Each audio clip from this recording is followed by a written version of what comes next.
Okay, so I've had to write this script like 4 times now.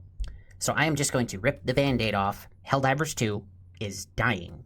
I'd say stick a fork in it because it's done, but the devs just gave us the ability to stick a flag in it, so I feel like they kinda know. Now before we begin, if you enjoyed today's video, please consider leaving it a like as it does help out a lot, and if you want to see more videos like this one and enjoy a variety of gaming content as well as live streams almost every day at 11:30 p.m. EST, go ahead and subscribe. With the generic YouTuber stuff out of the way, let's get it. Okay, so before anyone goes, you just don't like the game, so you want the game to die. To anyone thinking this, I would ask that you please take a look at my series, Let's Talk War Bonds, which has been insanely good for my channel. I mean, look at the Polar Patriots video. It got over 13,000 views and over 500 likes, numbers I had never seen before. So yes, I have every reason to want this game to live, but frankly, I don't see that happening because the devs are failing this game. And after multiple rewrites of this script, I happened upon this article from the website Fandom Wire, which honestly sums up the whole thing pretty well. Let's take a look here. Helldivers 2 boss explains why fan demands for constant content updates aren't as simple as they seem. Oh, this should be good. And understand, I'm going to be paraphrasing parts of this article, but it's up on screen, and I'll link it as well. Ever wonder why your brilliant suggestion for Helldivers 2 hasn't made it into the game yet? The Arrowhead Games studio boss recently dropped some truth bombs. Ooh. About player expectations versus development reality. Turns out, adding that simple feature you've been requesting all along might not be so simple after all. Who could have predicted that a game's development involves more than just pressing the Add Cool Stuff button? The Add Cool Stuff button. Nobody in their right mind, no adult playing this M-rated game, is asking you to press the Add Cool Stuff button. For over a year now, as the game released on February 8th of 2024, we have not been asking you to press the Add Cool Stuff button. We have been asking for a minigun with a backpack. Backpacks are already in the game. Guns that use backpacks to reload are already in the game. And machine guns are already in the game. So it seems to me that you have all the pieces, you're just not putting them together for some unknown reason. Keyword, unknown. As you, the developers, have never explained why we can't have a minigun. It seems to me that to have a minigun would be pretty simple. You connect the minigun to the backpack, medium armor pen, same damage as the machine gun. The only issue of balance is rate of fire and total ammo, but they could always just give it a fire selector, another mechanic that's already in the game, and total ammo could be tweaked later. But rather than doing this, you are instead using time and resources to add things like the Grenadier Battlement, which I already did a video on, but I'll quickly go over again here. It's deployable cover with a grenade launcher on it. And I'm gonna need a quick reminder for exactly who asked for that. And it is this disconnect between what players think should be easy and what actually breaks developers' brains that has never been more apparent in today's live service era. Oh yeah, there's a disconnect, alright.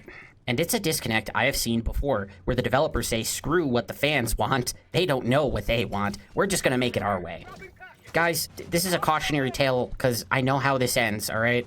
But don't take my word for it, just ask Volition Entertainment, the developers of Saints Row. Oh wait, you can't because their parent company shut them down in 2023. Players love throwing around suggestions like confetti at the Super Earth Victory Parade. Want permanent Thief soldiers? Easy. More weapons? Obviously. New planets every week? Why not? I'm gonna stop you right there. We want to physically go to new planets on the map, yes. But we also understand that those planets are going to have one of the like 6 or 7 preset biomes that already exist in the game. So they're not really new maps, they're just kind of places we've already been, but with a different name and location on the map. You know, that giant map, like a fourth of which has never been touched? Gee, why would we want to go there? We want to go there because you put it there. We just want to feel like we're accomplishing something. You know, like we're fighting a galactic war, as it were. And hold up. Want permanent Thief soldiers? You mean that they're not? That was the only good part of the Super Earth invasion. I mean, sure, the maps were very aesthetically pleasing, but those skyscrapers made half your frickin' orbitals and eagle strikes useless, like those damn trees on the jungle planets. But somehow worse. And I will now quickly sum up the new Illuminate enemies. Fuck you! Fuck you! Fuck you! You're cool! The flesh mobs. I was going to say these bullet spongy blobs need to have their health cut by 20 to 50%, But then I found out they have the identical health of a Bile Titan, just without the armor. Now I'm definitely going to say cut it by 50%. The Stingray creates a massive loadout problem because now you have to bring a lock-on rocket launcher, otherwise you're going to be at the mercy of these things for the whole game, which really sucks because machine guns work wonders against the Illuminate. You just can't bring them now. And Leviathans just need to stop existing. I heard rumors long ago that there was going to be an enemy with super heavy armor in the game. Never in my wildest dreams did I imagine that that enemy would fly. Unless these things are removed or they bring back SAM sites so we can reliably shoot these things down, I don't want to fight the Illuminate anymore. In fact, I'm not fighting the Illuminate anymore. And then there's the Croissant Overseers, which are apparently where the balancing team spent all of their time because they're the only ones that feel balanced properly. The only ones. Okay, sorry, where the hell was I? The reality check hits differently when you understand the actual complexity involved. People say, can't they add this or do that? Most of the time, all the decisions that you make, especially the larger the game gets, have so many consequences that cascade, making something that seems really easy, really hard, or vice versa. It's unintuitive unless you've worked with games to see how they're created. Yeah, I know enough about game development to know you just admitted to having spaghetti code. You don't want spaghetti code, especially not in a live service game. The cascading consequence concept hits particularly hard with Helldivers. To adding permanent siege troops isn't just about copy-pasting existing codes. It involves rebalancing entire difficulty curves, reworking mission structures, and ensuring that the feature doesn't break the core gameplay loop that makes the game special. Well, if that ain't the biggest pile of dog shit I ever heard. Rebalancing entire difficulty curves, you don't balance anything in this game. Rework mission structures, what do you think, a couple of random friendly NPCs are gonna come in clutch and launch the nuke for me? I mean, don't get me wrong, they're pretty sick, but they're not that good. I mean, all we're really asking for is, like, to have a chance for, like, 2 to 4 dudes to spawn at SEAF objectives like the artillery, or maybe locked inside a bunker somewhere. We're not asking for the small armies like we got on Super Earth, because that really wouldn't make any sense for them to all still be alive behind enemy lines. If you think about it, when movies are made, you get an actor, and they are there. You tell them what to say. But games are so meticulously crafted that you have to build the actor from the ground up to be able to perform those lines. This explains why seemingly obvious additions take months to implement. Every new weapon needs balance testing and integration with existing systems. I could not agree more. Weapons do need to be balanced. They never get balanced, though. And you're trying to tell me you actually test this shit? Every new enemy type requires AI programming, animation work, and careful placement within the game's ecosystem. If you don't understand why that's hilarious, please refer back to my segment about the Illuminate enemy types.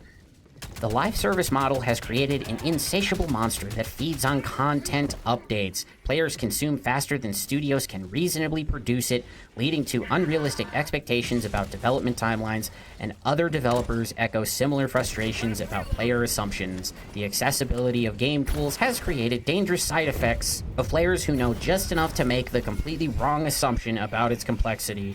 It's easy to acquire enough knowledge to make a broad, incorrect assumption about how easy a given task should be.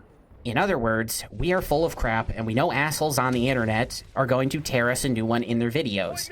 I am self-aware, if nothing else. We are going to add in a little tidbit here to try to cover our asses. Helldivers 2 exemplifies this perfectly. The Heart of Democracy update reinvigorated the community, but history suggests this honeymoon won't last. Players will consume the content, demand more, and then the cycle will continue. By that they mean the players leave. During the Super Earth invasion, the player count was averaging around 100,000 active Helldivers, and now that it's done, it is going to dwindle all the way down to probably anywhere from 10 to 20,000 players, and that's during prime time. On the low end, it can be as far down as 6,000 to 8,000 active players. I don't know how you look at your game that loses 80,000 players between updates and don't think to yourself that maybe you need to make some bigger changes to the core gameplay to keep people around longer, because this is not a sustainable business model, I'm sorry to say. Maybe that's actually healthy though. Arrowhead's approach of delivering substantial updates rather than constant small additions that would otherwise turn out to be lackluster might be a smarter long-term strategy. Quality over quantity prevents developer burnout. while maintaining the game's integrity. I'm still scratching my head here, wondering what substantial updates they're talking about. The last one I remember was when Borderline Justice came out. We got a jetpack, not to be confused with the jump pack. On top of that, we got automaton settlements, things that are now permanently in the game that we can play on forever. Because I know they're not talking about Super Earth, which is only active when they say it is, so it's really more of a seasonal event and not so much a major update. And I've already talked about how much them taking away the friendly Seaf units annoys me, so I won't go over that again. And I absolutely know they're not talking about weapon customization, because that's the definition of lackluster. Rather than using it to fix weapon balance by giving us ways to make weaker guns more powerful, they basically just made good guns better and bad guns worse. And don't get me started on the weapon camos, or paint jobs if you prefer, because they look terrible. Hell, the standard camo paint job on the Liberator Carbine looks better than the jungle camo they gave us. How the hell did that happen? The alternative is rushing content to meet unrealistic player demands, which leads to crunch culture, and ultimately worse games. Sometimes the best things developers can do is ignore the loudest voices demanding immediate gratification. Yes, rather than communicating with your community properly, just ignore them. That's a great long-term strategy. So, in conclusion, I was wrong. Helldivers 2 isn't dying. It's already dead. We just didn't notice. A game where 80% of the player base only shows up for 1 week out of every 2 full months is not a living game. That is, at best, a game on life support. This has been The Lost Perspective. If you enjoyed today's video, please consider dropping a like, and if you want to see more videos like this one, as well as live streams almost every day at 11:30 p.m. EST, go ahead and subscribe.